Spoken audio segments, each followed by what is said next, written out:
Mesdames, Messieurs, bonjour. Bienvenue à votre capsule d'information économique. Voici le taux du jour. Le taux de référence de la BRH pour la journée du 23 mai 2024 est de 132,6534 pour $1. Le taux moyen d'acquisition TMA pour la même journée est de 133,3533 pour $1. À la clôture du marché le mercredi 22 mai 2024, le baril de pétrole est à $77,25, soit une diminution de 1,24%. Les États-Unis, par l'intermédiaire de l'USAID, ont annoncé une aide humanitaire supplémentaire de 25 millions de dollars américains pour Haïti, portant le total de leur soutien à 58 millions de dollars. Cette aide vise à fournir des secours essentiels tels que des denrées alimentaires, des soins de santé d'urgence et de l'eau potable, en réponse à la crise humanitaire touchant 5,5 millions d'habitants. Les fonds seront utilisés pour appuyer les efforts des Nations Unies et des ONG sur le terrain, en particulier pour les personnes les plus vulnérables, y compris les femmes et les filles.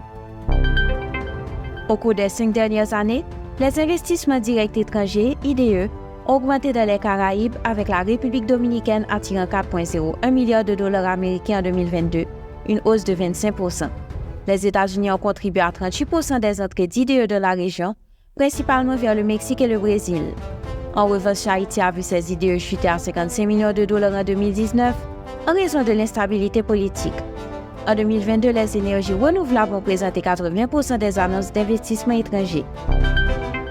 Klaus Schwab, fondateur et président exécutif du Forum économique mondial, WEF, prendra sa retraite en janvier 2025.